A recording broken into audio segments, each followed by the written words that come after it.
Bienvenidos a Me Pierde la Boca, un podcast imprudente de gastronomía perpetrado por Curro Lucas, cítrico gastronómico.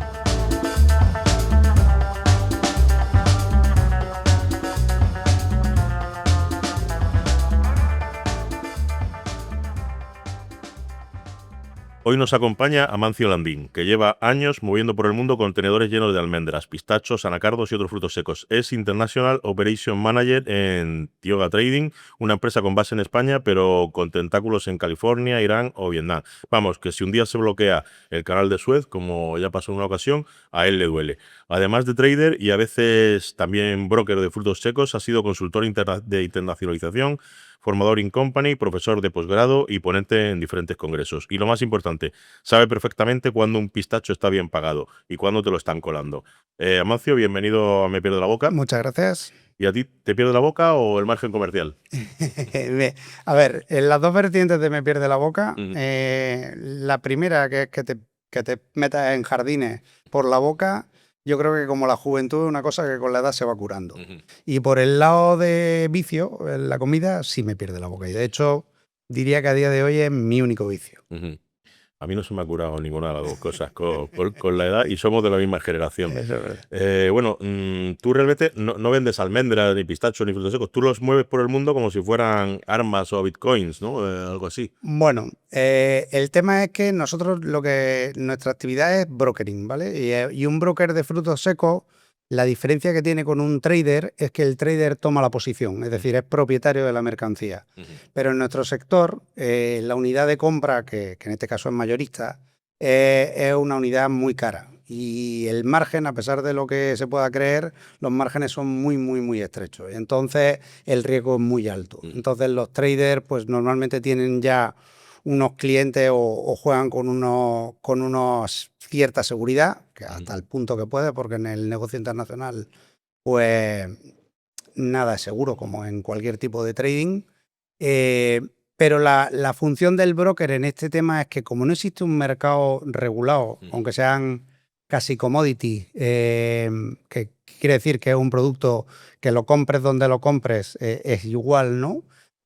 No tienes un mercado de futuros, no tienes un mercado tal. La figura del broker toma importancia porque tiene una visión limpia de la situación. Es decir, no tengo una posición que me condicione mi opinión sobre lo que puede pasar a futuro en el mercado, teniendo en cuenta que como tú bien dices, el producto viene de lejos, tiene unos tránsitos largos y entonces los clientes necesitan unos tiempos de abastecimiento y unos tiempos de suministro que le obliga a tomar posiciones a largo. Entonces, bueno, pues ahí es donde la figura del broker toma sentido. Bien, entonces, ¿qué hace concretamente un broker en el sector del fruto seco? Casar demanda con oferta, básicamente. Es decir, mi función diaria es hablar con proveedores y clientes, ver cómo son sus posiciones, tanto de venta como de compra, y recoger información de cómo pinta la cosa de aquí hacia adelante, también un poco los históricos, ¿no? Porque al final ya tenemos unas curvas históricas de comportamiento de la demanda por estacionalidades y por estas cosas, aunque cada vez tenemos menos estacionalidades, y en función de eso intentar aconsejar de la mejor forma posible a los clientes y a los proveedores. A las dos partes. A las dos partes, exacto. A cambio de una comisión. Efectivamente. Efectivamente. Entiendo. ¿Y por qué la figura del broker se da en el sector de los frutos secos y no en el de las frutas y hortalizas, que a lo mejor se da, yo no sé, o en el de la carne o en el de pescado? En el de fresco creo que sí lo hay. ¿Sí? En el de fresco creo que sí lo hay. En fruta desconozco, la verdad. Pero en este quizá...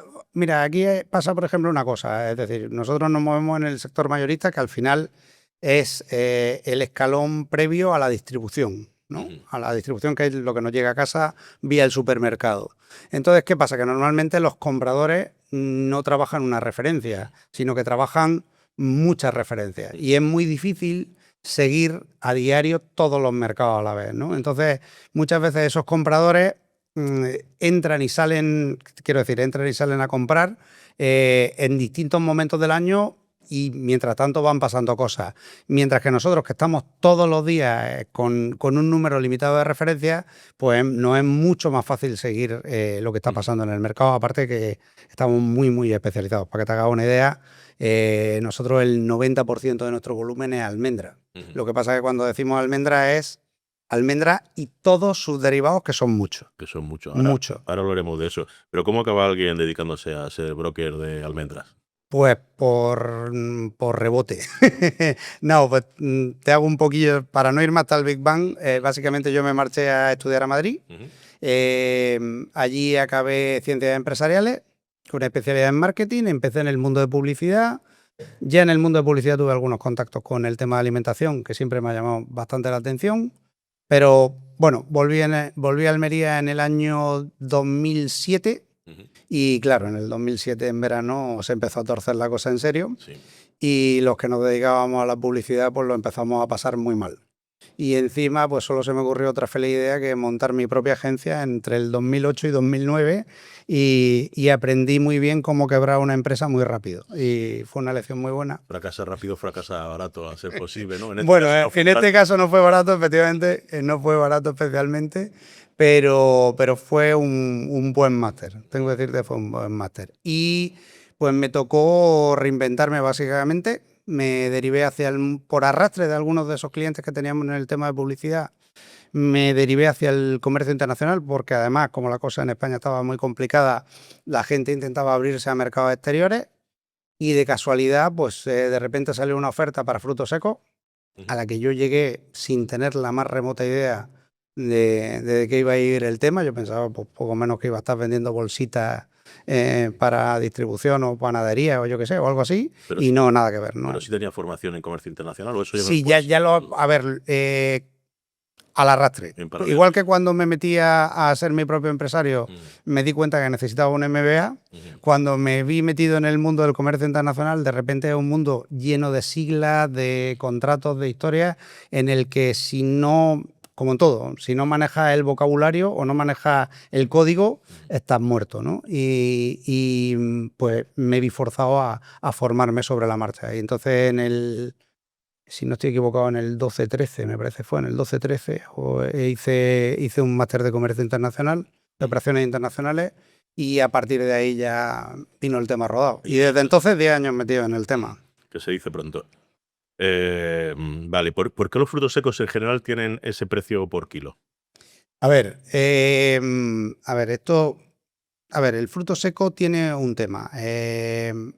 Vamos a decir que durante, por ejemplo, por tomar uno de ellos como referencia, la almendra, ¿no? Tú piensas que, lo que mejor conozco. Que es por lo que mejor conozco, además. La almendra en España, por ejemplo, ha sido siempre un cultivo marginal. Es decir, era un cultivo que la gente tenía en pequeñas parcelitas, la producción era muy pequeña y ha ido transformándose. Y entonces ha pasado de eso a que hoy se parece mucho más a un cultivo industrial, a un cultivo de unas explotaciones industriales, que a lo otro, aunque queda lo otro, ¿eh? ¿Qué posición está en el ranking de la almendra a nivel mundial? ¿España estará ahí? ¿No? Estamos ahí siempre estamos ahí pivotando con Australia. Estaremos el tercero. Detrás de Australia, el tercero. ¿Y el primero sería Estados Unidos? Estados Unidos, efectivamente. Bueno, Estados Unidos, concretamente California, porque está todo concentrado en el Valle Central de California. Segundo de Australia, pero que ya tiene un salto importantísimo. Estamos hablando de que puede ser un 80% California, 7% Australia, España 6-7 dependiendo de cosecha, junto con Portugal, que realmente compartimos las variedades y te diría que todo... Sí, exacto.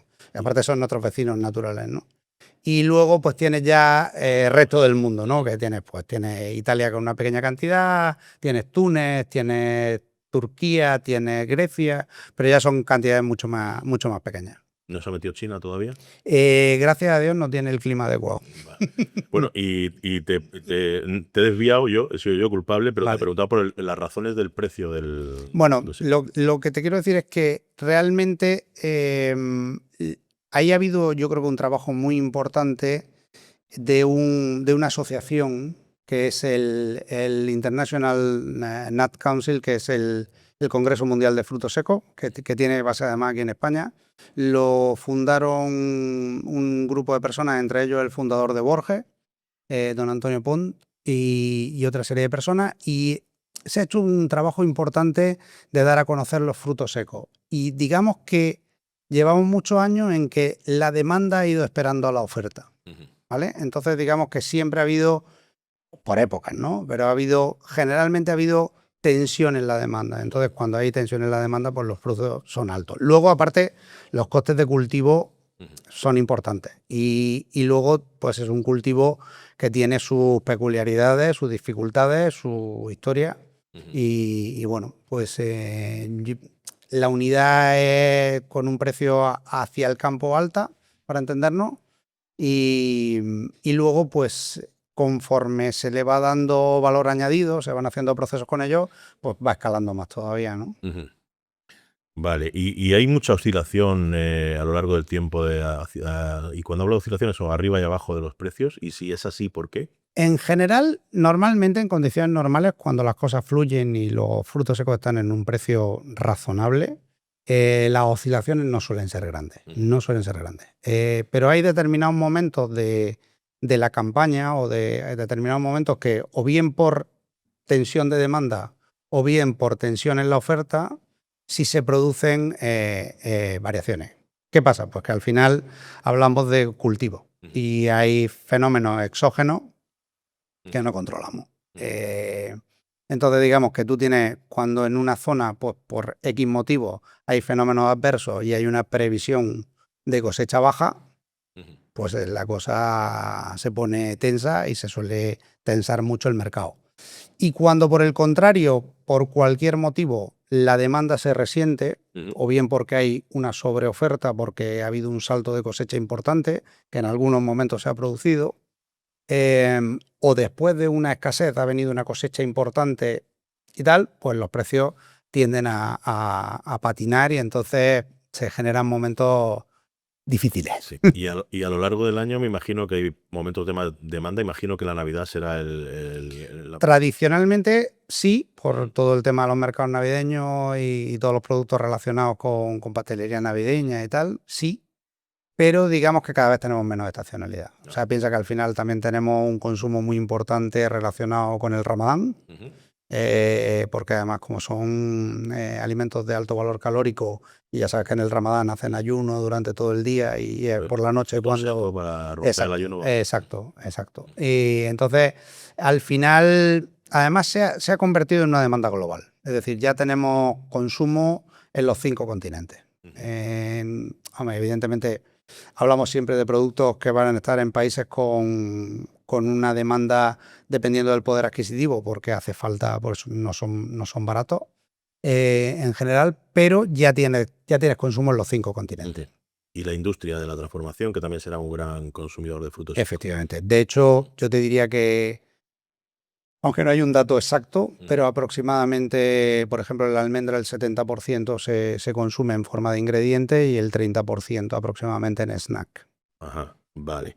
¿Qué tiene el comercio de frutos secos que no tengan el de otros productos tan mediterráneos como el aceite de oliva, el vino o el tomate? Pues, a ver, con el tomate quizá haya alguna más similitud, excepto por la vida del producto, que ya hemos entrado en que la vida del producto pues es muy larga, ¿no? Entonces te permite viajar más lejos, por un lado, es decir, tú puedes llevar Con más tiempo. casi, claro, aunque tenga un tránsito largo, pues un producto fresco no te lo va a permitir porque no va a llegar en buenas condiciones.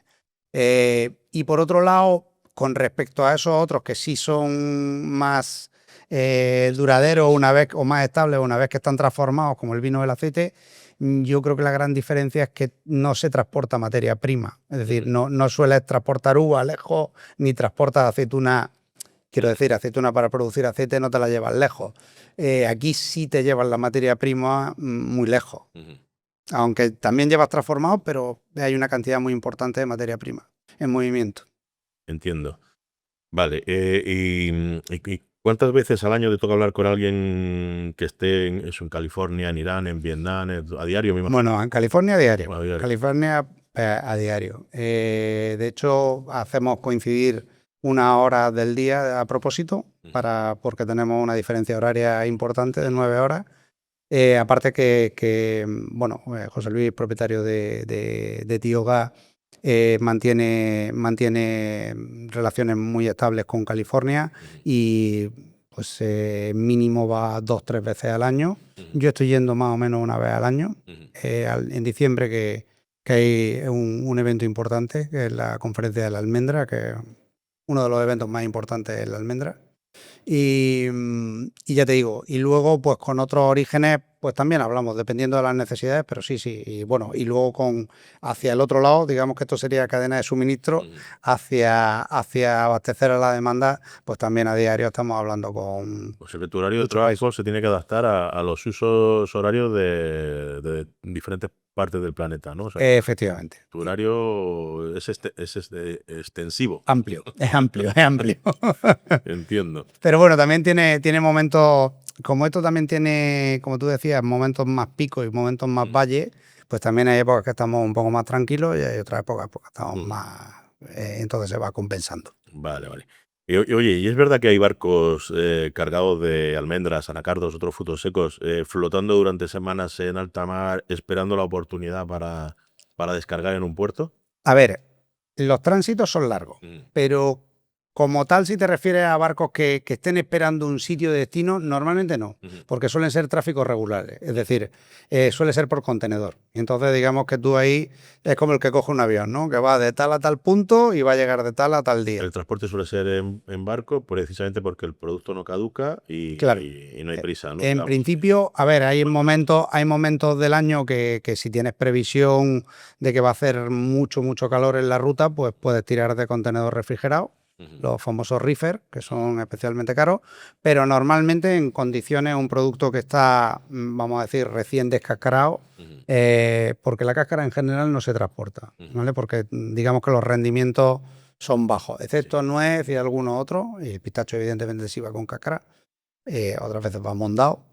Pero en principio el producto aguanta bien los tránsitos. Tiene un producto natural en buenas condiciones, puede aguantar fácilmente hasta 2 años de vida. Lo que yo había leído es que hay estrategias comerciales, a lo mejor las ejercen otros países, no lo sé, que mantienen los barcos en alta mar porque es más económico el estocaje en alta mar que en los puertos de destino, y además así también especulan un poco con el precio, por ejemplo, para esperar a que suban los precios en Navidad.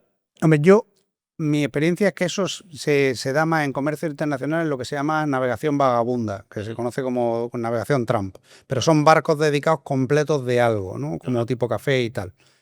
Hasta donde yo sé. En general, en los frutos secos, lo que sí que es verdad es que como tiene unos tránsitos largos, algunas empresas embarcan sin haber vendido y lo que intentan es colocar el producto por el camino en el momento más favorable. Sí.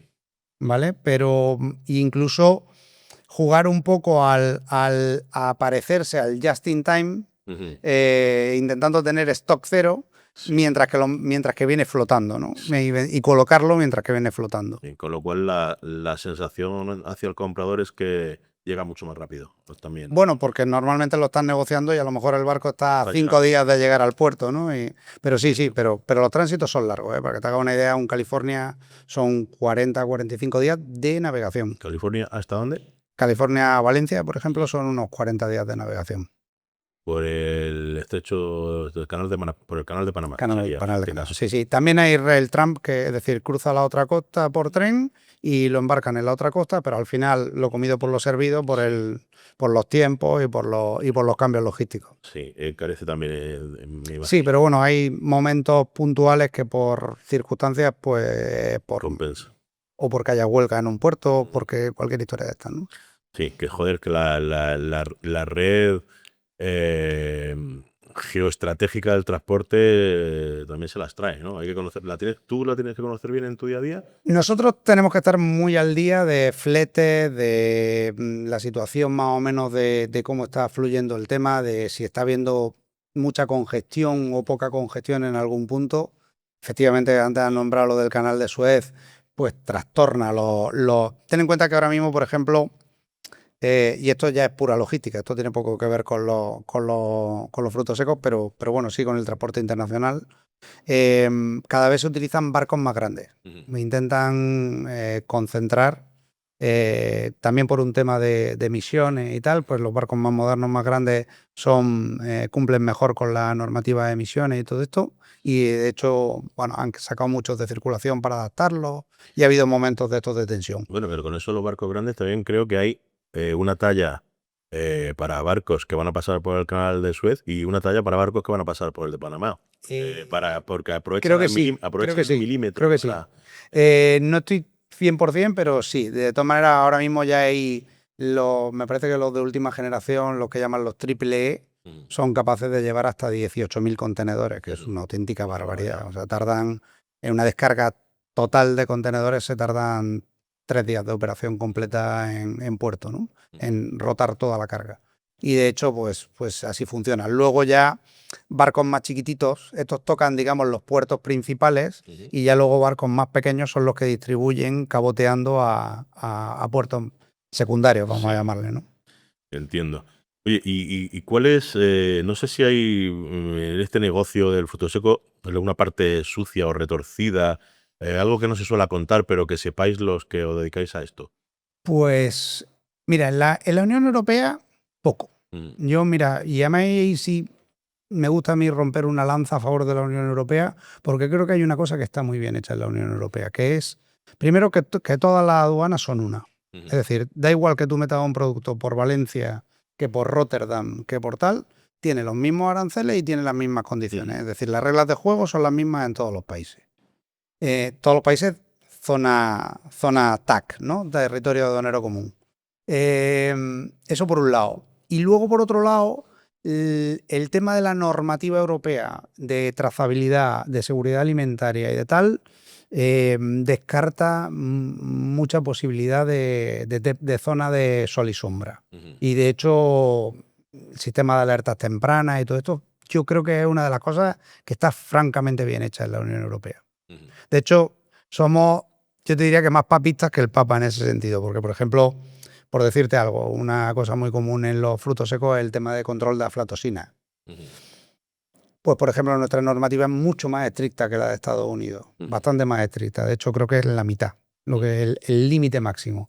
Y, hombre, ¿Es algún elemento tóxico que pueda haber? Es un elemento que digamos que se acumularía en tu organismo y que en unas cantidades, después de consumir mucho tiempo, tiene posibilidades de desarrollar tema cancerígeno, ¿no? Y está muy controlado. Viene normalmente de presencia de hongos, ¿vale? De un tema de desarrollo de hongos. No soy microbiólogo, como sabes, pero vamos, viene por ahí vienen los tiros. Están súper controlados. Pero bueno, para que te hagas una idea, la FDA, como te puedes imaginar, no se quiere cargar a sus ciudadanos, o por lo menos se le presupone. Pero vivimos en el mejor momento de la historia para la seguridad alimentaria. Eso lo estoy convencido. Yo estoy totalmente de acuerdo con eso, sí. Pero sin embargo, ya te digo, en Estados Unidos, por ejemplo, son más tolerantes. Yo creo que ahí también hay un tema de política, en el sentido de decir que los políticos europeos en general queremos evitar los problemas de forma más segura, tener más margen de seguridad, te diría, ¿no? Ahí las empresas son más lobistas también, ejercen más presión. Bueno, yo creo que en Europa cada vez más, ¿no? Entonces, pero bueno, que ahí hay un tema de pues eso, darte más margen de seguridad. Y funciona muy bien, creo. Muy bien. Oye, y una cosa que siempre me llama la atención, ¿por qué hay unas almendras que valen hasta 5 veces más que otras? ¿De qué depende? ¿Del origen, de la variedad, de la calidad demostrable? Bueno, yo creo que a ver, hay una serie de productos que yo creo que están relacionados con escasez. A ver, por ejemplo, la estrella de toda la vida de las almendras españolas, la Marcona. ¿Pero qué pasa con la Marcona? Pues es en España se ha producido una auténtica revolución en el tema de la almendra en los últimos, yo te diría, 15 años, vamos a decir. Y tenemos una serie de institutos que en general pertenecen al CSIC, están relacionados con CSIC, o sea, con el Centro de Estudios. Y hay 4 institutos, creo que son en España, que desarrollan variedades. No solo de almendras, sino también de frutas, de frutales de hueso, suelen estar relacionados. Y lo que han ido es generando variedades modernas que se acomoden mejor a las condiciones. Y entonces, para que te haga una idea, la Marcona es una variedad temprana, floración temprana, más riesgo de helada, porque ya sabes que es de los árboles que primero florecen, o sea, es el primero que echa flores. Realmente los periodos de floración del almendro van aproximadamente en las zonas más cálidas, finales de enero, primeros de febrero, y en las floraciones extra tardías nos iríamos a... pues en las zonas más frías, pues quizás nos metamos en abril, ¿no? Entonces, digamos que entre que florece y el fruto cuaja, al principio el fruto por dentro es una gotita de agua. Entonces, si viene una noche fría, un determinado número de horas, te puede dejar el cultivo raso. Es decir, haber hecho toda la inversión, todo el cuidado, todo el tema, y no recoger ni un kilo. Y claro, eso es un desastre. ¿Qué ha pasado? Pues que es una variedad, primero, que no es autofértil, necesita un polinizador, es temprana y además sensible también, porque además los árboles, conforme se van haciendo más viejos, pues se hacen más sensibles. Y aquí la gente los almendros los ha aguantado generaciones, efectivamente, ¿no? Y entonces, estas nuevas variedades pues son autofértiles, es decir, no necesitan polinización cruzada, son variedades más tardías o incluso extra tardías, y le ha permitido a la gente irse a zonas más frías. También normalmente son más productivos, más vigorosos, más, en fin. Pero, ¿qué ha pasado en eso? Pues que se ha generado un nicho, y cuando tú tienes un producto de nicho, pues los precios se calientan, en general, y digamos que la marcona pues está un poco en peligro de extinción. Ajá, o sea que, joder, ¿cómo va a explicarle eso al consumidor? Al final eso sí es una cuestión de escasez pura y dura, en este caso, Sí. pero luego, objetivamente, ¿está más rica que otras? Para mí una marcona frita y salada es una cosa muy especial. Es una cosa muy especial. Quizás no sea la más sana, pero sí es una cosa muy especial. Tiene un sabor mediterráneo muy potente. Mediterráneo, normalmente hablamos de Mediterráneo porque tiene más contenido de amigdalina. Y entonces le da ese toquecito que le da una más potencia y más. Y también en general las variedades mediterráneas tienen más contenido graso. Sí. ¿Vale? Ahí De sí, hecho, claro. aquí tienes, ya has visto que hemos traído una, y aquí tenemos una almendra americana y ahí tenemos una almendra española. Y si pruebas, Es la esa es la española, esa es una variedad nueva. No es marcona. No es marcona, es una variedad nueva. Y si la comparas, ¿Es buena variedad? esta me parece que era marinada. Es una variedad nueva. Que es bastante agradable, es 100% dulce, ya no tiene pie amargo, que era uno de los problemas que teníamos en España también de comercialización, que era la presencia del amargo. De vez en cuando te tocaba una almendra amarga. Efectivamente. Y aquí esa... En las nuevas ya el pie amargo se ha eliminado. El pie amargo, o sea, es un tema de una probabilidad de que te saliera por el pie de las raíces, que te saliera lo que se llama pie amargo, o incluso ramas que es por debajo de la cruz de formación, todo un tema un poco técnico, que salían por debajo, podían darte lo que le llaman chupones en el campo, que te podían dar almendra amarga. ¿Y al final eso qué porcentaje era de una cosecha? O de No, en realidad creo... Muy pequeño. Te estoy tocando de oído, pero porque esto tiene un tema genómico. Pero creo que era un 25% de que te saliera un pie amargo. Hostia. Pero bueno, luego con selección y con eliminación, y luego hubo unos programas en su momento de erradicación del amargo, se marcaban los árboles y se eliminaban y se sustituyeron, se buscaron nuevas variedades. El consumidor no llegaba al final poquita almendra. Muy poca. Alguna me ha tocado, pero no era un problema. No hay nadie que haciendo ajo blanco de pequeño, ¿no? Lo típico de tu madre te pusiera a probar puntas para no echar ninguna, ¿no? Correcto, eso sí, efectivamente. Oye, y en algunas marcas de frutos secos gourmet, no sé si la práctica está extendida a que se reetiqueten productos que son realmente más baratos, ¿no? O sea, que se nos vendan como gourmet fruto seco de baja calidad, o en las mezclas, que haya a lo mejor una cosa que sí es de calidad, pero porque a mí me da la sensación muchas veces que en el fruto seco al consumidor final nos toman un poco el pelo. Bueno, yo creo que, a ver, las marcas más premium, bajo mi punto de vista, normalmente cuidan la imagen de la marca, ¿no? Aparte porque cuando tienes una mala experiencia con un producto, rara vez repite, y la gente es muy consciente de eso, ¿no? Luego, no sé, evidentemente cuando vas a una marca ya más marca blanca, pues es posible que posiblemente el distribuidor está apretando más las tuercas al proveedor y posiblemente tenga que rebajar un poco la calidad. Luego sí que es verdad que algunos años, por ejemplo en los cócteles, cuando algún producto ha subido mucho, se ha disparado el precio, o bien ha bajado la cantidad de ese producto en el cóctel o bien se ha sustituido. Y también pasa en consumo, ¿eh? Es decir, hay países, este producto es elástico. O sea, al final tiene, aunque no es enormemente elástico, sí es elástico. Es decir, te quiero decir que no es como la gasolina, que si tú tienes que hacer 30 kilómetros todos los días, da igual que te la pongan a 1,20 que a 1,70, la vas a tener que poner, ¿no? Otra cosa es que llenes o no llenes el depósito por un tema de liquidez, ¿no? Por un tema de tener dinero disponible o no tenerlo.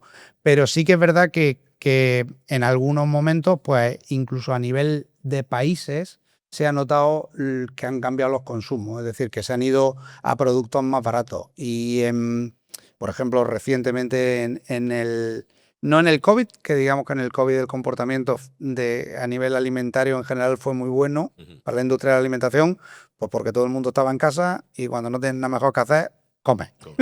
Sí. Pero sí, cuando ya llegó la crisis inflacionaria y el bolsillo se apretó, ahí los consumos sí se resintieron a todos los niveles y especialmente los productos más caros, ¿no? ¿En ese sentido manejáis información en tiempo real o tarda en llegaros? Suele ser bastante rápida. O sea, es verdad que, por ejemplo, la gente que trabaja, que ya digamos pone la bolsa en el supermercado, el último eslabón hasta el supermercado, tarda un tiempo en notar cuándo ha caído porque no lo reciben hasta que se producen las devoluciones. Sí. ¿Me entiendes? Entonces, hay un decalaje, especialmente en este producto que no tiene una caducidad inmediata. Es decir, un pan Bimbo, pues seguramente a los 5 días te lo han devuelto, sí, porque se habrá puesto duro o porque se habrá echado a perder, ¿no? O está muy cerca de su fecha de vencimiento. Pero claro, estos suelen tener también por la vida útil más tiempo, entonces a veces se tarda más. Pero sí, yo creo que como los propios supermercados llevan un tracking mucho más continuo del tema, un seguimiento mucho más continuo, sí que van dándole ciertos feedback o cierta retroalimentación a sus vendedores y entonces se van haciendo previsiones y se van ajustando las compras y las ventas. Os llega información Sí, útil. Sí. Muy bien. Oye, ¿el consumidor final al final paga por sabor, por salud, por estatus? Yo creo que en cada sitio por una cosa. Pues te diré, por ejemplo, India, por ejemplo, con la almendra se ha vuelto un gran consumidor. India ha despertado. ¿Y es productor también? No, almendra no, por ejemplo. Algún fruto seco produce. Anacardo, seguramente. Anacardo puede ser. Anacardo de India puede ser. Y alguno más hay, creo. Pero ahora de memoria no te sé decir. Pero, por ejemplo, como consumidores, se ha despertado. Ellos, en general, por un tema arancelario, importan la almendra en cáscara de Estados Unidos.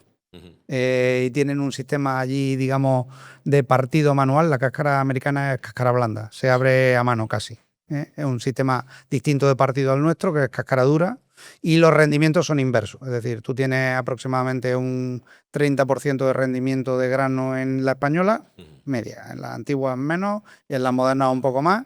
Y en Estados Unidos al revés. Tienes como un 70% de grano y un 30% de cáscara, ¿vale? Entonces, tienen como un sistema de partido manual. Pero tienen una tradición muy fuerte de darle a los niños de pequeños una cantidad de almendras diarias porque están absolutamente convencidos de que hace niños más inteligentes, más sanos, más tal. Y oye, resulta que luego son el país con el mayor número de superdotados por número de habitantes, ¿no? ¿Y en eso no gana la nuez, que siempre se ha dicho que para el desarrollo? Pues en la India parece ser que es la almendra. Luego, en países como Japón, está muy relacionado con la belleza. Hay alguna serie de estudios que ya te digo que ahí el INC ha hecho una labor muy importante. El Almond Board, la Interprofesional de California, también ha hecho una labor súper importante en eso, de desarrollar mercados. Y allí está muy relacionado con la belleza. Y entonces lo consumen por un tema de cuidado de piel, de belleza, de tal. Y son otras motivos. O sea, te quiero decir, en cada parte del mundo hay unas motivaciones, pero sí, evidentemente ya la salud, el cierto estatus, yo creo que también en algunos sitios tiene su importancia. Claro, yo recuerdo una vez, una de las cosas más ricas que me he comido nunca fue una tarta de piñones, recubierta completamente de piñones. Qué rico. Fue una cosa riquísima, claro. Fue de alguien cuya familia era productora de piñones, y no eso vamos, ¿Nacional? sí, no, Uf, claro, oro. el piñón, Oro. estoy hablando hace muchos años, pero ya era oro. Claro, dices, joder, si yo tengo que hacer esa tarta, yo calculé lo que me hubiera costado a mí, y dices, no puedo. Igual no la hago, No ¿no? la hago, Bertie, pero es que además estaba riquísima, porque claro, además el piñón nacional está muy bueno. Si lo Está comparas muy con otro, claro, la diferencia de precio es brutal. ¿Por qué pasa eso, por ejemplo? ¿Por qué un piñón nacional cuesta, no sé en cuánto estará ahora, 75, 80 euros el kilo, frente a un Piñón chino.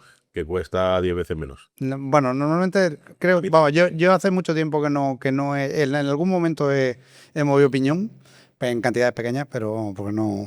Para mover un camión de piñón necesitaría un Prosegur delante y un Prosegur detrás.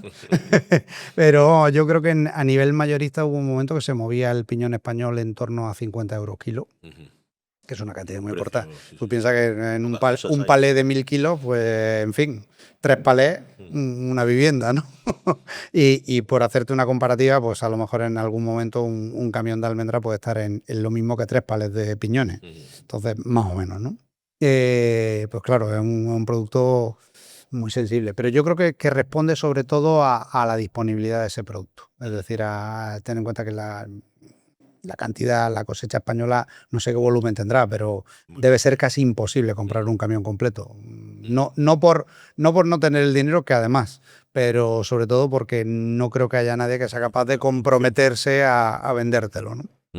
Entiendo.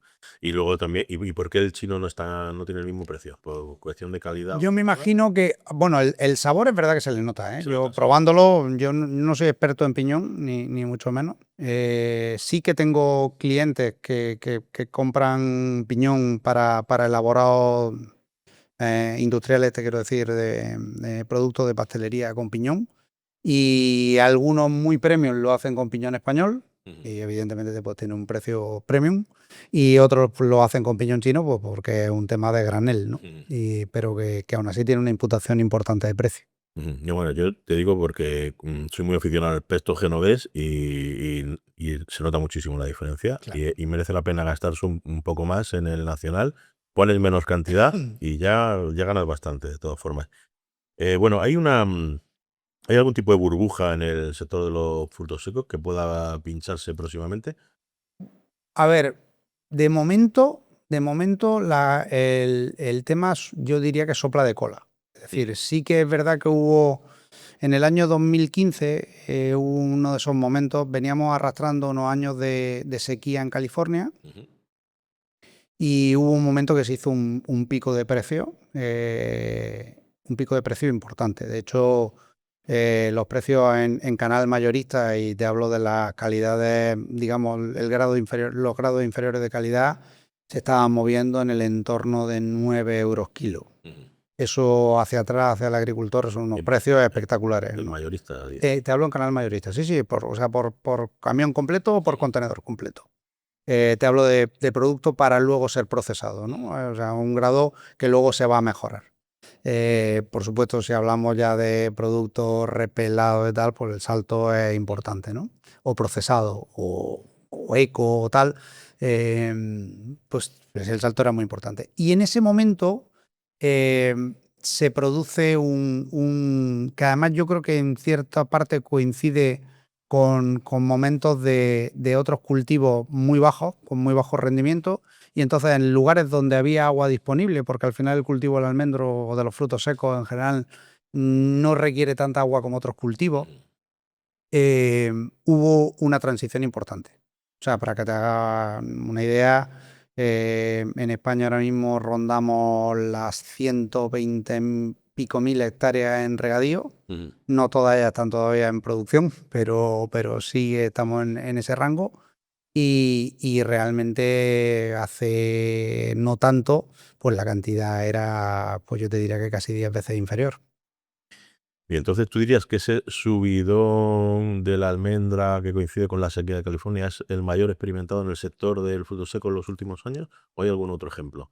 Yo creo que en España la almendra vino mucho a raíz de ahí. Luego, digamos que eso ha hecho unas correcciones, ha habido distintos momentos y tal, pero de momento ha seguido siendo bastante rentable y se ha seguido plantando, ha seguido con inercia. Pero más que, o sea, ahí sí que hubo un momento, digamos, de burbuja, pero no burbuja como por calentón, sino por un tema de que efectivamente venían arrastrándose una sequía importante que ya estaba empezando a afectar a las producciones del principal productor del mundo, que concentra el 80% de la producción en este caso, y entonces, sí. Y ahora, por ejemplo, pues el pistacho está en boom. El pistacho está teniendo, además, hasta hace muy poquito el pistacho ha tenido muy pocos procesados. Ujú. Básicamente era en cáscara o pelado, es decir, o abierto, que es quitado, removida la cáscara, ¿no? Y ahora ya, pues ya hay pelado, que es quitada la cáscara y además quitada esa cobertura de piel primera que tiene. Y ahora ya también hay harinas, pastas y, bueno, ahora el famoso chocolate de Dubái está pegando fortísimo y estamos en unos precios importantes. La crema de pistacho Importante. o tipo italiana. De esto tiene mucha culpa Instagram, que ha puesto el pistacho de moda, ese color verde, al final es muy Bueno, es que además en el último congreso que ha sido recientemente, mundial, además ha sido aquí en España, en Mallorca, en la mesa redonda del pistacho, que es, digamos, un sitio donde cada producto tiene su mesa redonda donde se habla un poco de dónde venimos, a dónde vamos, perspectivas de cosecha a nivel mundial, un poco pues para que todo el mundo comparta hacia dónde vamos. Y claro, se comentaba, ¿no?, el tema de decir, claro, el pistacho tiene mucha bondad en el sentido de, por ejemplo, que está integrado como un color. Ujú. Es decir, lleva una camiseta verde pistacho, o tiene un coche verde pistacho, o sea, ya tiene una aceptación per se porque es familiar, ¿no? Sí. ¿Y cuál es la razón por la que en los últimos 15, 10 años se esté cultivando tanto pistacho en España?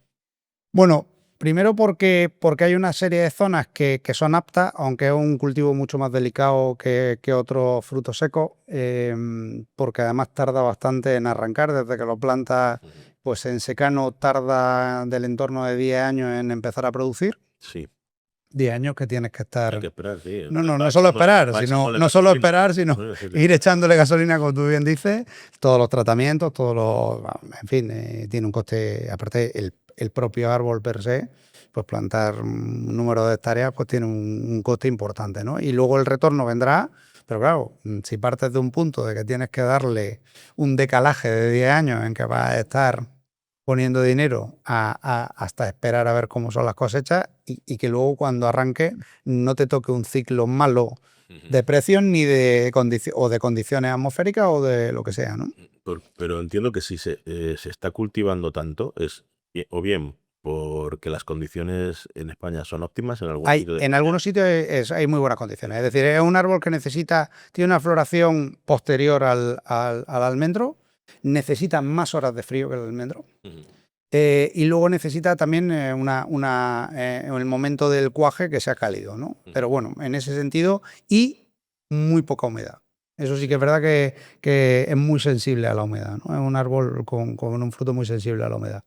Y entonces, pero bueno, tiene una serie de zonas interior sobre todo Castilla-La Mancha, digamos la zona donde más se ha visto la expansión del pistacho, porque reúne esas condiciones, ¿no? Tiene un invierno frío y una primavera cálida y un verano caluroso, ¿no? Que ya te ayuda también al cuaje. Me imagino que el estrés térmico entre el día y la noche también le viene bien. O sea, en la época,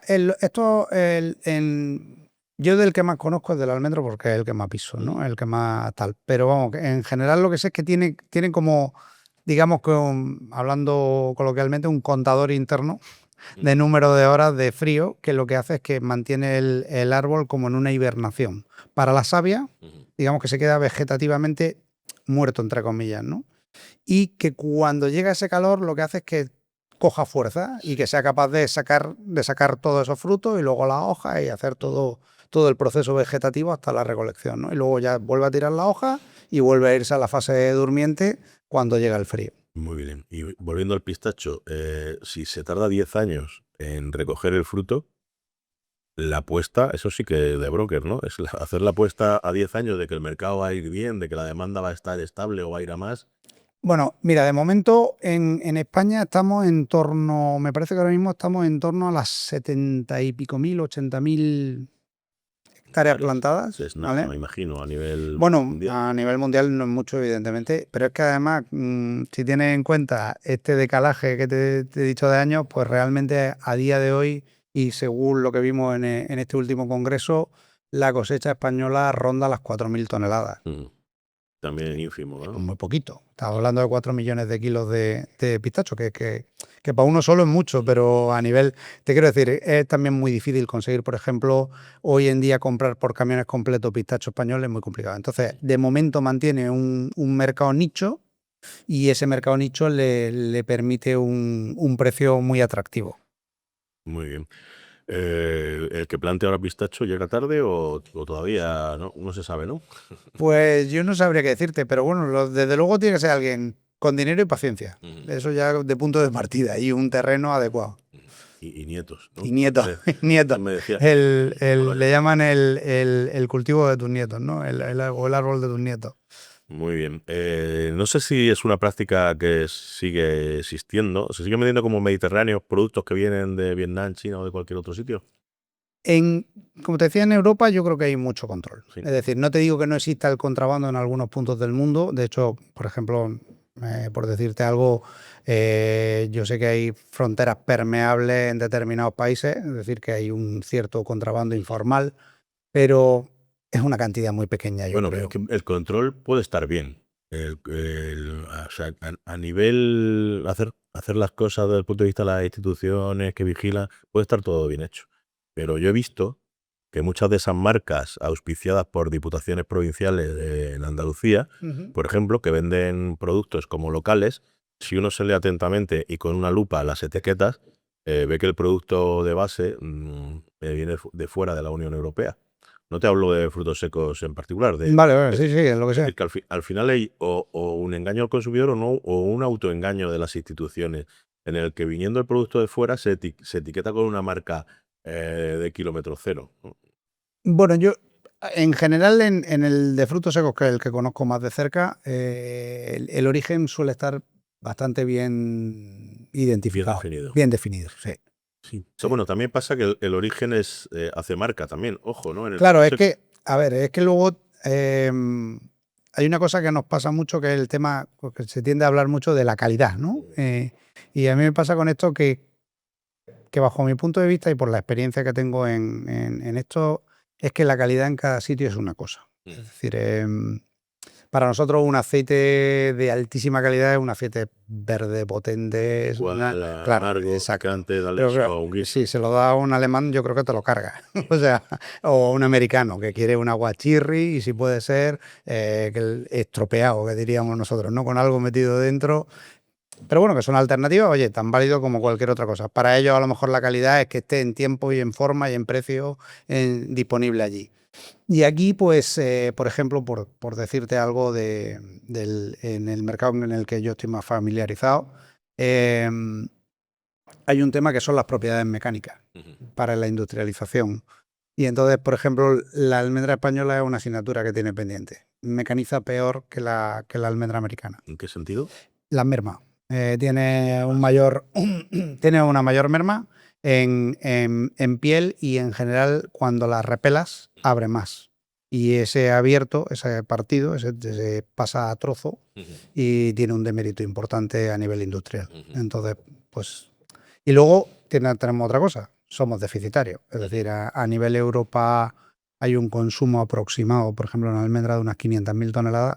Y ni aunque juntásemos todas las de España, todas las de Portugal y todas las de Italia y tal, pues nos seguirían faltando muchas toneladas para abastecer el mercado europeo. Hay que importar sí o sí. ¿Y ya estamos hablando de industria o de consumidor final?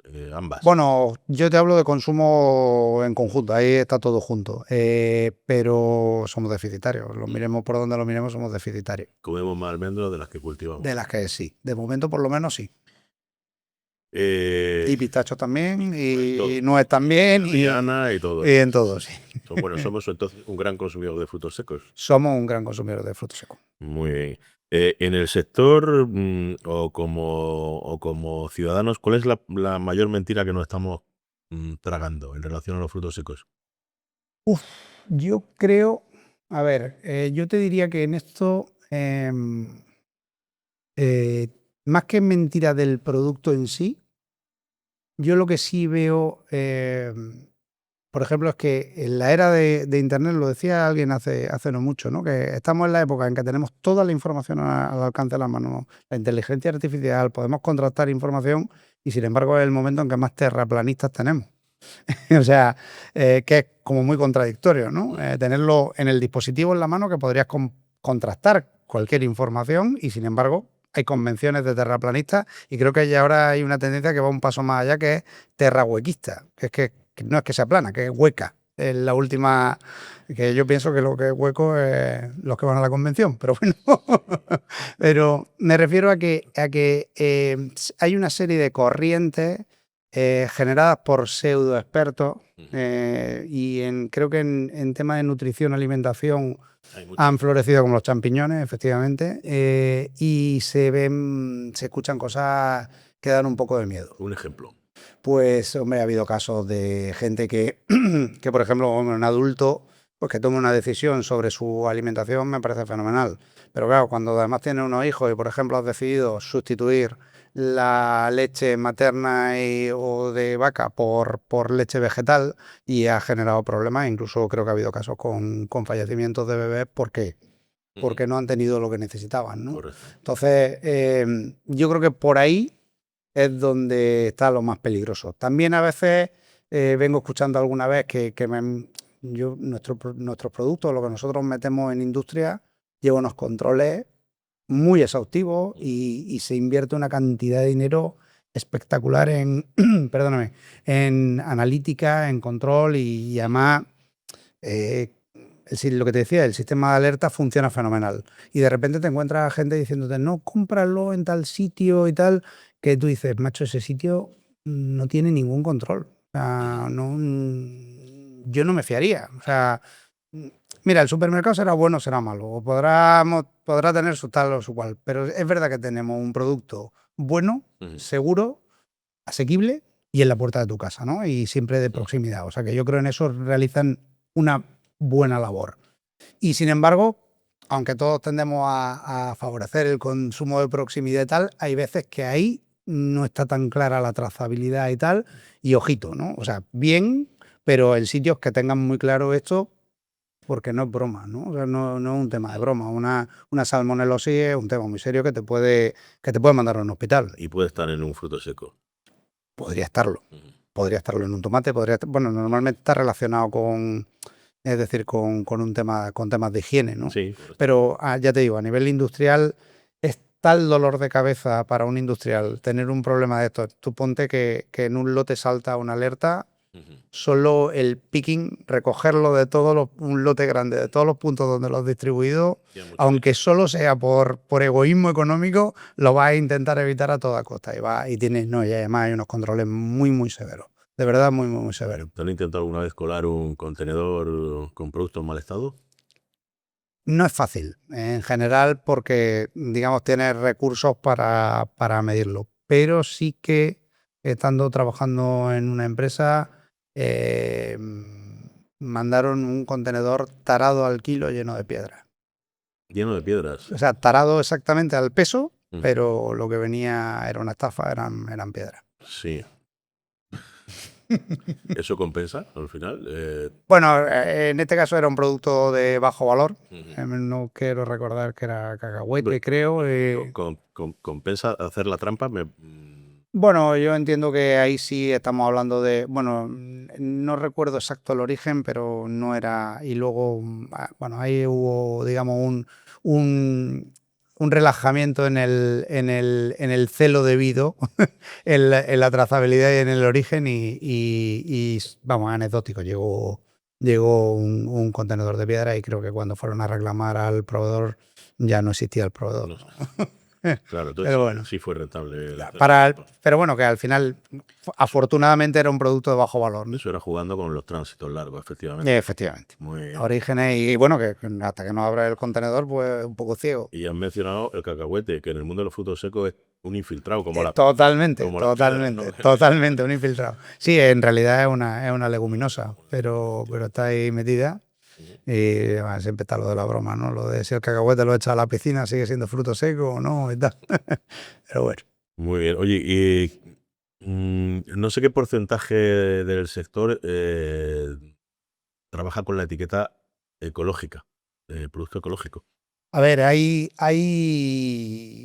habido una tendencia muy fuerte, arrastrada posiblemente por todo el tema del cuidado personal, cuidado a nivel de alimentación, cuidado tal, con la tendencia eco. De hecho, igual que España es el tercer productor del mundo de almendra, aproximadamente tercer productor del mundo de almendra, es el productor número 1 del mundo de almendra ecológica. Ujú. Porque además ha sido una transición muy sencilla, especialmente para los secanos, porque han seguido haciendo lo mismo que hacían. Y sencillamente ha sido un tema de certificarte, ¿no? De certificación. Ecológico.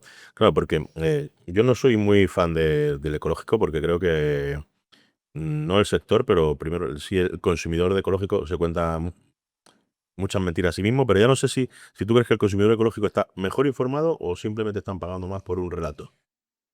Yo creo que es un tema de convencimiento, ¿no? Es decir, yo he acudido a muchas ferias especializadas en ecológico. Hay una muy importante, posiblemente haya oído hablar de ella, en Nuremberg, Biofach. Sí. Y bueno, ahí acuden profesionales, En acuden. Alemania se lo creen. Efectivamente, bueno, ha sido uno de los grandes motores del ecológico y los países, igual que los países nórdicos, ¿no? Pero sí que es verdad que yo te diría que como la ideología llega a la altura del bolsillo, es decir, si hay algo que te haga tambalear tu ideología es el bolsillo, ¿no? Es decir, tus capacidades. Y por ejemplo, la crisis inflacionaria post-COVID ha arramblado con la distribución pequeña ecológica. Esas cadenas especializadas que había de ecológico en Europa prácticamente no fueron capaces de sobrevivir, porque cuando se apretó el tema en serio, te quiero decir, la factura del gas en Alemania, la factura se apretó de forma seria, y la gasolina y tal, la gente empezó a no acudir a esas cadenas, y entonces ahora se ha concentrado en esa sección del supermercado donde están los productos ecológicos. Pero bueno, ahí mantiene un comportamiento razonablemente bueno. Muy bien. Bueno, me imagino que conoces bastante de la cultura del fruto seco a nivel mundial, o de luego más que yo. No sé cuál es el país más flipado con los frutos secos que te has encontrado. Bueno, lo de la India, como te he contado, es importante, pero bueno, en general los países árabes tienen una cultura muy, muy potente de frutos secos. Lo tienen integrado en la cocina. En la cocina, efectivamente. La repostería. Sobre todo en la repostería, ¿no? Tienen una repostería que a mí me parece espectacular. Y bueno, por ejemplo, pues en el Dubai Mall, el mall más grande del mundo, tienen muchísimas tiendas especializadas de tipo de, vamos a decir, confitería fina, ¿no? Con frutos secos de todos los colores, sabores, lo que quieras, ¿no? Y están, yo diría que muy flipados. Luego, por otro lado, Estados Unidos lo que sí tiene es que es un gran consumidor de frutos secos, aparte de que tengan producción propia, y luego son un gran consumidor de lo suyo propio también, pero es que tienen una potencia innovadora con el tema bastante fuerte. Mira, hace unos cuantos años estuvimos en una feria de alimentación en Estados Unidos, tenemos ahí un cliente importante, y fuimos para allá porque habíamos quedado con él, y es una feria que, bueno, para visitarla, en el periodo que está abierta no tiene suficiente. Si decides ver todo lo que hay, olvídate, porque yo no sé el número de expositores, enorme. Yo en extensión, pues casi como la World Food, que es espectacular también, la de Dubai, en número de expositores. Pero sobre todo lo que me llamó mucho la atención de esta, que se llama Expo West, que se hace en Anaheim, en California, es la cantidad de innovación. O sea, la cantidad de productos de innovación, tanto, bueno, en general en la alimentación. Te podría poner centenares de ejemplos, incluso algunos de engaño, pero de engaño sabiendo que te van a engañar, o sea, que te lo están contando. Es decir, por ejemplo, agua, que en el arito de abrir el agua, ahí estaba el aroma. El agua es agua, pero la percepción... Al cada sorbo te llevas agua aromatizada. Y la percepción es tienes como, por ejemplo, con la que era con limón, era como que está más fresca. Te parecía que estaba más fresca que la de naranja. Y la de naranja, pues que tenía un toque a naranja. Solo aroma. Pero el tío no te mentía, te decía, es aroma, y está aquí en el aro, no. Y entonces, o sea, es tu propio cerebro el que te está engañando. Pero aparte de eso, me refiero a la cantidad de variaciones de producto, lo muy integrado que lo tienen también en muchas de las, por ejemplo, a nivel de ensaladas hay un consumo brutal de las típicas ensaladas estas cerradas de háztela tú mismo con los, ¿no? Como los yogures estos que le mezclabas cosas. Mogollón de toppings de pues lámina de almendra natural o trocitos de cacahuete o trocitos de tal. Una cantidad de mezclas posibles y bueno, y yo creo que en realidad ya también se va implementando también, porque yo cada vez veo más restaurantes en que, por ejemplo, aunque solo sea a nivel de decoración, ya te espolvorean polvo de pistacho o y ya va entrando. Pero sí, Estados Unidos, de luego, están La flipadísimos. innovación es posible en el fruto seco, entonces. Bueno, es que ha habido una cosa que nos ha ayudado mucho. Al final, a nivel industria, tú sabes que en los últimos años el gran, ¿cómo se llama esto? El gran vector de crecimiento ha sido el BPP, ¿no? El producto de base vegetal, el Base Plant Product, ¿no? Y entonces, claro, al final para innovar hay que tener dinero y hacer... Siempre se ha dicho aquello de no los ensayos con gaseosa, pero es que hacer ensayos con gaseosa a nivel de supermercado hay que tener la espalda muy ancha, porque hay que poner, o sea, un supermercado no te deja poner en un supermercado en una ciudad, no, es sácamelo, házmelo en promoción y ponme aquí 2 millones de unidades y a ver qué tal va. Y a probar. Hombre, bueno, eso, en eso, por ejemplo, en Japón sí están muy acostumbrados a sacar productos, probar, es un mercado para muchas multinacionales De test. para testear, porque están, están hechos a que haya productos nuevos y unos funcionan y otros no. O sea, Bueno, público los acepta. yo creo que aquí también pasa. Si te fijas en el supermercado, es muy fácil que tú vayas, veas alguna referencia nueva y la siguiente vez que vayas no está. Y muchas veces son test. Muchas veces son pruebas que han hecho de producto. Qué pena. Oye, ¿hay alguna preparación o receta que te haya alucinado en algún viaje, en algún país, que te la haya dado a conocer algún cliente que digas, oye, aplicando frutos secos, claro? No decir, oye, esto yo comería todos los días. Sin... Yo tengo un cliente en Estados Unidos y yo soy muy goloso. Y de hecho la gente de la oficina lo dice, si me envuelvo en piedras con chocolate, seguramente me las coma. Sí. Tengo debilidad. Y este es un productor importante de almendras a nivel industrial. Y nos dio a probar unas almendras tostadas, cubiertas con chocolate de calabaza y canela. Bueno, si me pones 1 kilo, le veo el fondo en 10 minutos. O sea, es impresionante. Yo no he visto una cosa más adictiva en los días de mi vida. Espectacular. En bolsa, ¿no? Y está ahí está en el cinnamon, o sea, la canela es como muy famosa en muchos, y además marida bien con los frutos secos. Yo me he dado cuenta que con chocolate y con frutos secos marida bien y potentísima. Y luego, cada vez, ya te digo, bueno, también en los congresos, el Congreso Mundial nuestro va cambiando de ubicación todos los años. De hecho, pues este último es en Mallorca. Ya tenemos anunciados los 2 siguientes, el siguiente en Macao y el de 2 en Río de Janeiro. Y el anterior fue Vancouver y el anterior ya a Londres. Y, en fin, va cambiando de ubicación. Y siempre tienden a que hay una serie de eventos sociales, también después de, cuando acaba la jornada de reuniones, pues hay unos eventos sociales, cenas y tal. y siempre fuerzan a que metan algún chef invitado del país y que haga alguna preparación con frutos secos, como no podía ser de otra manera, y incluso también pruebas de pastelería y cosas que se tal, y la verdad que cada vez hay más innovación. En ese sentido estamos de enhorabuena. Pues tenemos un amigo común, luego te digo quién, Vale. que estuvo trabajando de cocinero en Macao mucho tiempo. Ah, mira. Sí, lo perdí del radar y cuando volví a verlo resulta que se había pasado varios años en Macao. Pues igual Ahora está aquí otra vez. le pido referencias para el año que viene. Pues por eso te lo digo, que seguro que conoce sitios. Oye, ¿te imaginas un mundial de frutos secos?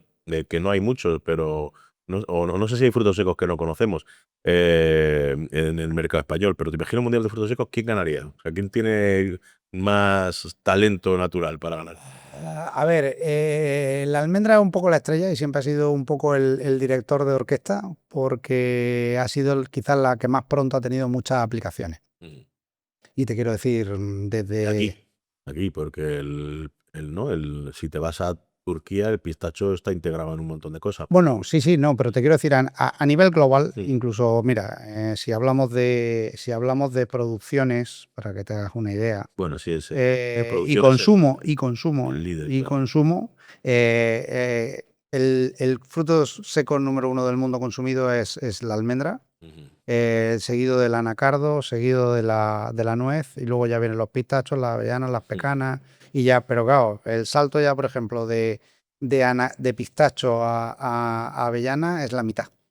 Y ya de avellana a pecana es un quinto. Y así ya los otros ya, que son los piñones, las nueces de Brasil, la macadamia tal, ya cada vez hay un salto muy importante. Vale, es que me gusta menos el anacardo, que no soy muy fan, aunque reconozco que hay recetas de sureste asiático con anacardo que me gustan, pero así como snack me gustan prácticamente todos, menos el anacardo y... En el anacardo hay un par de ellas que tiene su gracia, con pimienta, con crema, incluso lo he probado como con una crema de cebolla y pimienta y está simpático. Tostado. Oye, ¿qué has traído cosas? ¿Qué has traído y por qué? Pues mira, te he traído, no, sobre todo... Y te recuerdo una cosa, hay quien ve por las cámaras, pero hay quien solo escucha. Entonces, vale, te cuento, pues te he traído un poco una muestra general de lo que se va, bueno, de hecho, primero de almendra americana y almendra española, por comparación, para que veas un poco la diferencia, aunque son primas hermanas y realmente el origen, o sea, la almendra California llegó por un español, de hecho llegó por un monje español. Sí, bueno, los monjes. El fundador de California, sí. Fray Junípero Serra, es un señor que con poco menos que 2 chanclas y una sotana salió de Petra, Mallorca, con una almendra, llegó a México y desde México salió andando.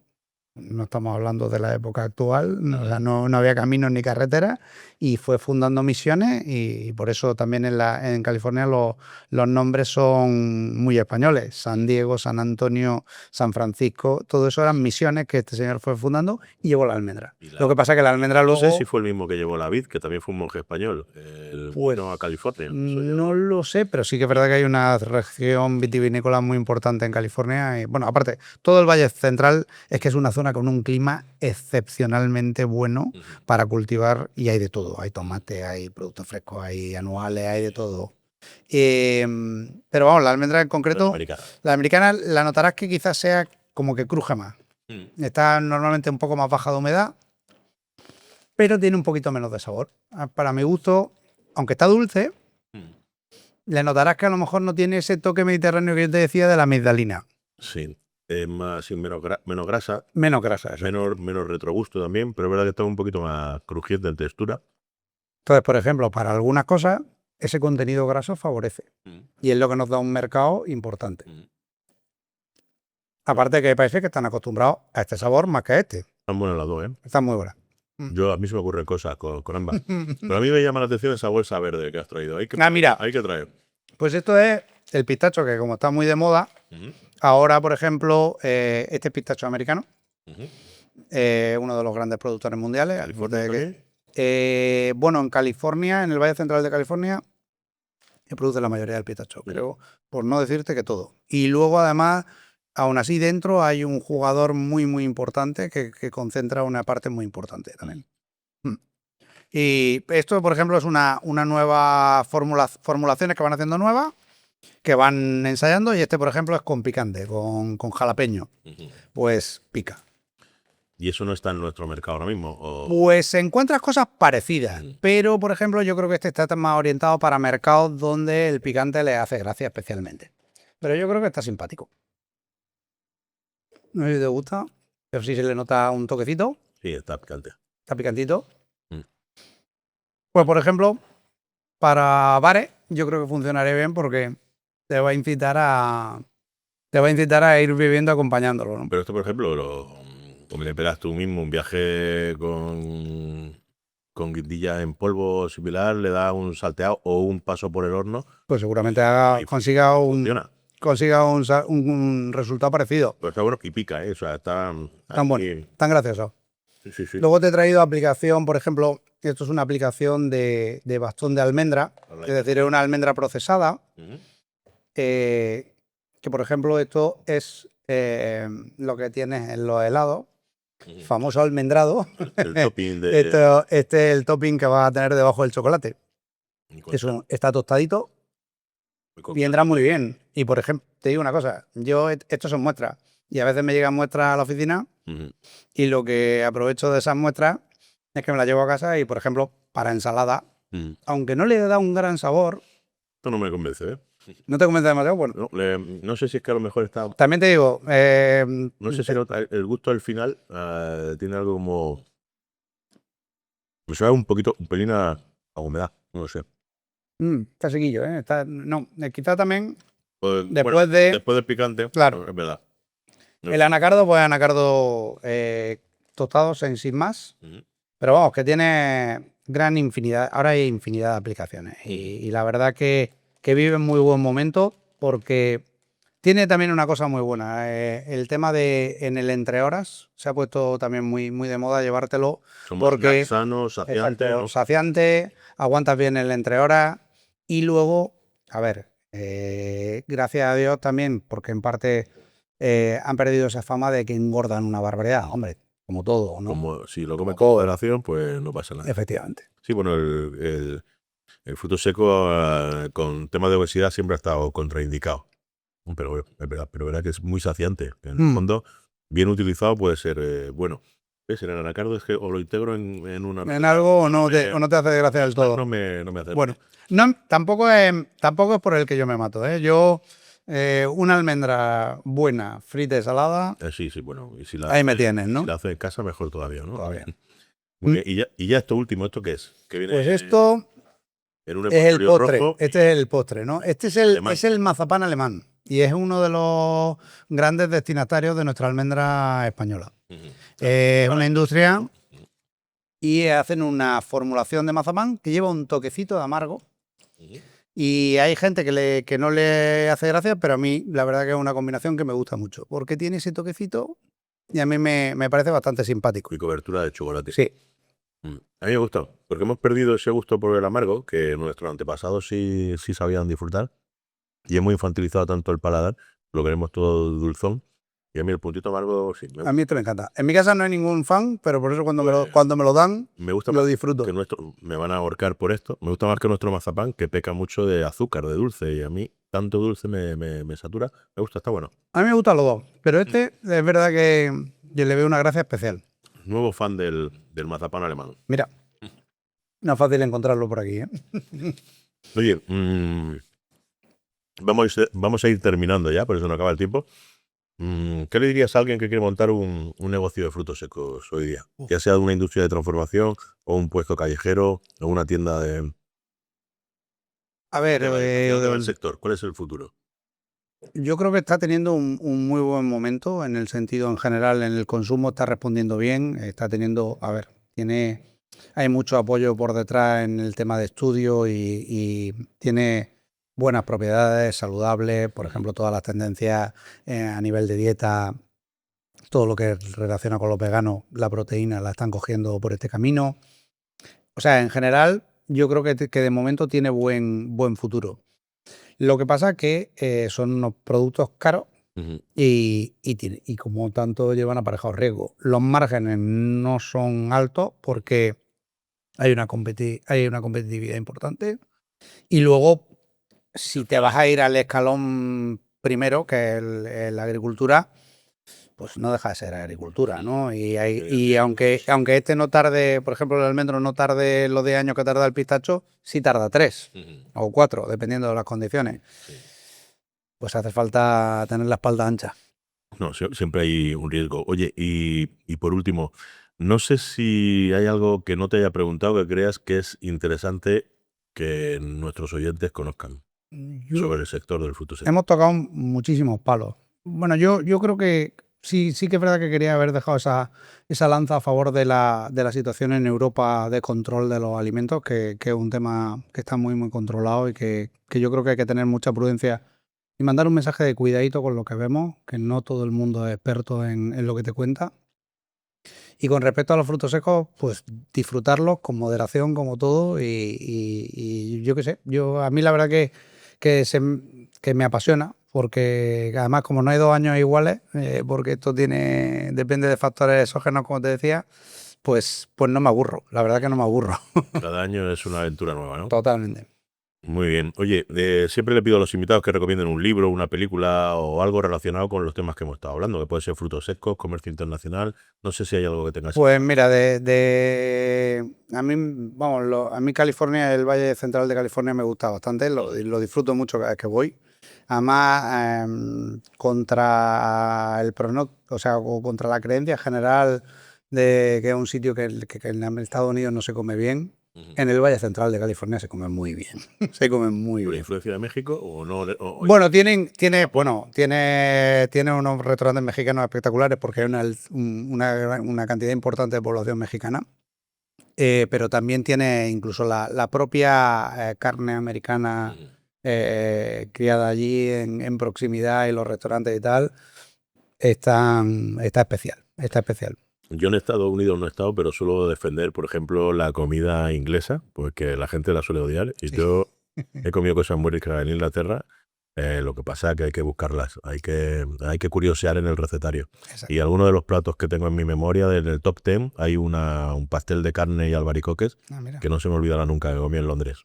Mira. Eso sí, tuve que bucear para llegar. Bueno, fue de la mano de un cocinero inglés que me dijo, te voy a llevar a un sitio, a un pub donde se come muy bien.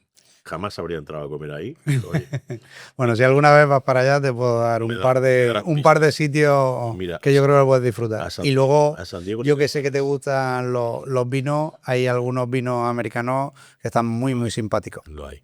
Yo también suelo hacer una recomendación de libro. En este caso traigo El negocio de la comida, que es de 2014, si no recuerdo mal, tiene ya 11 añitos, de Esther Vivas. Está hecho a veces desde el activismo y desde la pasión, que a veces eso le suma, a veces le resta, pero creo que pero también tiene muchos datos, tiene mucha información, a veces cojea en la parte científica de algún argumento, pero creo que es un libro muy interesante para el que quiera saber cómo funciona el mundo de la industria alimentaria a nivel global. No habla de frutos secos, creo recordar que en ningún momento, pero sí de cómo funciona la industria alimentaria. Y bueno, seguro que hay libros más actuales que abordan el tema y con mucha más información, pero bueno, para mí es uno de los libros de activismo político que tengo en mi estantería, de los muchos que tengo, este es uno de ellos, y bueno, creo que era el que más casaba con el día de hoy, aunque podía haber traído algo más. Pues luego me tomo nota que para algún vuelo, y la película que está relacionada con el Valle Central es McFarland, la de Kevin Costner, que coge un grupito precisamente son hijos de agricultores del Valle Central y los convierte en un equipo de competición de campo a través, de carrera campo a través. No he visto, no conozco eso. Pues está simpática porque se ven los cultivos y se ve la industria y cómo almacenan la almendra mientras que no la parten. Y... Mira. me la apunto porque no la conozco. Pues, Amancio, muchísimas gracias por compartir tu conocimiento y tu tiempo con nosotros.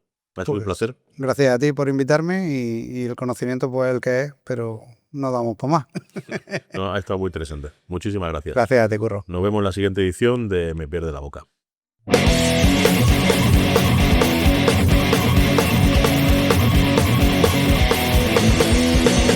En casa de Ferran Adrià se come puta mierda. Si lo pilla mi madre le pega 40 vueltas. No reduce mi